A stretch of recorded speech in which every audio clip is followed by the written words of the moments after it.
Hi everybody, and thank you Julia for the opportunity to be joining you guys today. Really pleased to be talking on this topic, which I think is a really important topic for everybody to be considering as they're about to embark on their psychology career post-university.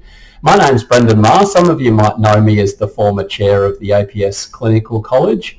But my main role for the last 14 years has been at Mind Healthcare, psychologists in Geelong, which is a relatively large psychology practice in Geelong, where I employ generalist psychologists as well as clinical and counselling psychologists. So I've got the remit of trying to work through these questions in about 10 minutes, which I think is a big ask. But I'll try and do the best that I can and particularly focus on some that I think are particularly relevant. The first question is about the number of clients per day. This is a really common question, and the short answer is I think about 5. Most private practices are going to be looking at about 5 as being the minimum sustainable number, and I think also from your perspective, if it's less than that, then it's going to make it hard to make private practice viable. So after a couple of months when you're on your feet, I think you should be looking at 5 plus. More experienced psychologists might get up to 6 and 7 per session. But I think there's actually a better question than how many sessions should I be doing each day, because I think when we're asking this question, we're really talking about or trying to get to what's going to be sustainable. And there's a world of difference between if we're seeing 5 Medicare clients for generalised anxiety per day versus if we're seeing 5 clients from 5 different funding bodies for low prevalence, severe and complex disorders. So I think, yes, it's an important question, but there's more to it than that. And I think there's a better question that I'm going to share with you in a moment. I think one of the other things that we want to be looking at when we're looking towards choosing a private practice is we want to know about what's their philosophy and their values. What's this private practice about and why are they different to other private practices? And I don't think we're going to get this by asking them directly at the interview about what their philosophy is about. And I don't think we're really going to get it from their website either. So the better question I think to ask, which will encompass how many clients do I see in a day, is to ask about what's their assessment process for new referrals. So this will be, by asking this question, it'll be an opportunity to find out about what this practice is about and how they think of it from the user's experience and also how that integrates with the psychologist. So if it's a private practice where they tell you that they allocate the new referrals to the next available psychologist and the person comes in with their referral from the doctor to the first appointment, I'd be wary of that. What we want to be seeing is that it's more integrated than that the referrals come in and they're allocated to the most appropriate psychologist with consideration to the waiting times.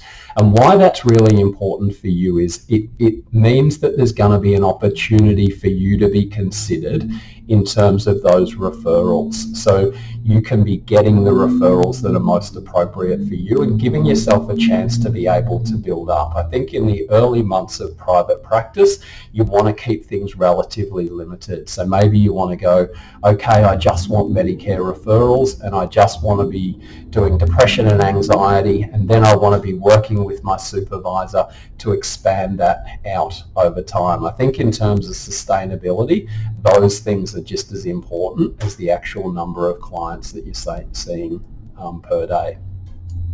The second one is about early career psychologists and their areas of development. The main one that comes to mind for me, and one of the important aspects I think of being able to integrate well into private practice when you're starting out, is how well you can convert textbook related material, which newly minted psychologists are very good at being able to regurgitate, into client engagement.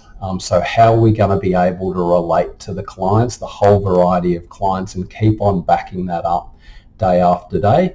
And I think one of the important elements here is to be doing outcome measures. It gives you an opportunity to be measuring this stuff and then working with your supervisor to improve in terms of client engagement. The third one was about contractual matters, so like the agreement that you might have with the private practice.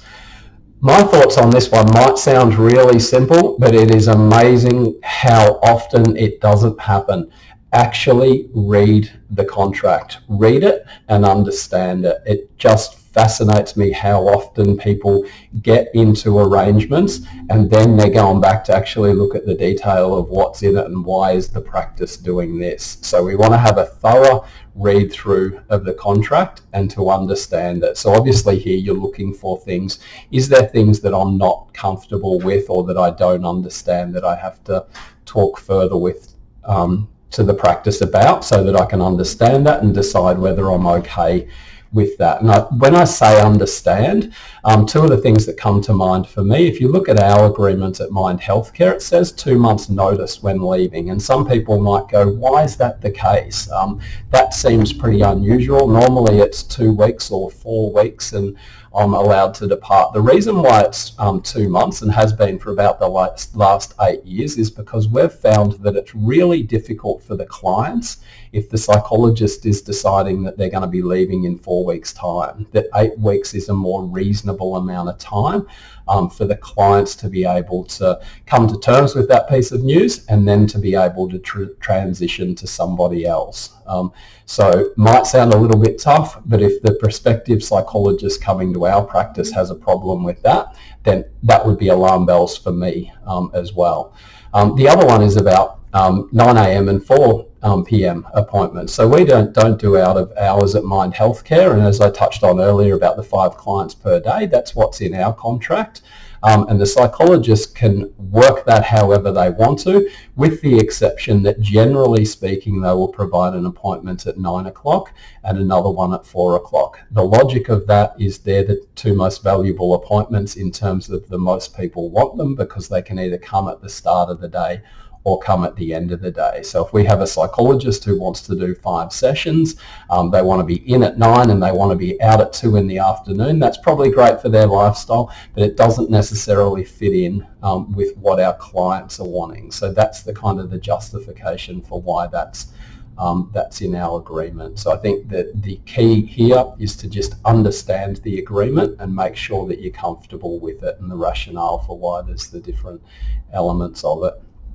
The fourth one is around indemnity, insurance, and tax. So these are business matters, and I hear it all the time that us psychologists aren't very good at business stuff, and to be honest, we're not really very interested in it, and I don't really understand that, because if we're deciding that we're going to go into private practice, we're in business.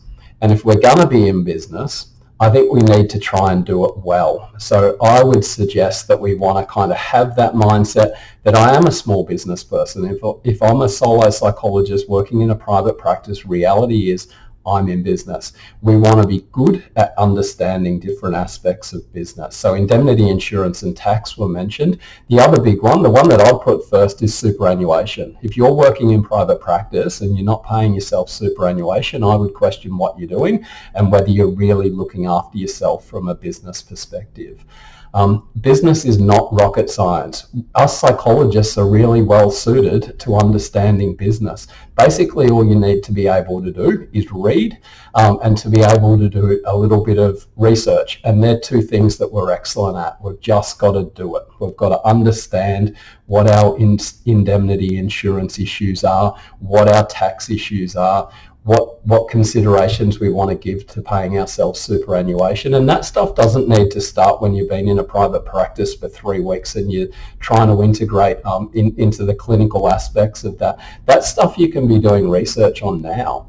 Go home and do it tonight. What sort of indemnity insurance do I want when I'm working in private practice? What are the considerations? Google it. What are the considerations for tax if you're working in a small business environment in Australia, or if you can find stuff on a specific to psychology practices, then honing in on that. And also considerations around superannuation. Where does your superannuation that you've accumulated previously go? Is that going to be appropriate when I'm earning more money when I'm out of university, working full time? What's the plan that I'm going to put into place once I'm in a private practice with regards to that stuff? And there's a lot of resources on the APS website. It's a really good starting point for looking into these matters.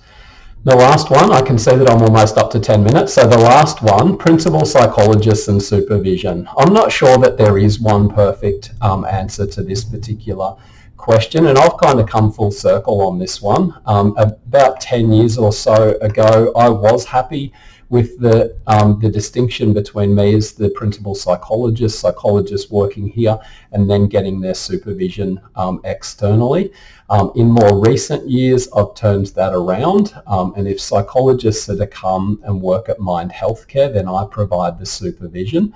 My rationale for that is around quality control. So if you're working in my private practice and I'm not providing the supervision, it can be very kind of two different worlds, and I don't have that control over quality that I do if I'm the supervisor. So that's my rationale for why I'm doing it that way. I think from your perspective, it's actually ideal as well. Having that on-site support is really critical. You want somebody who you can go to, that you can get that support when something arises. You want to be able to see them when something arises, not next Tuesday or not on the phone when they're available, but you want to have that on-site site support. And I think the other lovely thing about that is you can be kept in mind better. So in that private practice, the principal psychologist can be thinking about what your goals are. They see something, they read something, they see a new referral, they go, that's perfect for particular supervisee. So you can kind of, I think it's a better arrangement overall. But that said, I've seen it work in different ways. So whether the principal psychologist is on site or off site, it can work either way. Thank you very much for the opportunity to join everybody today. I hope my words have been helpful, and I wish everybody all the very best for the future.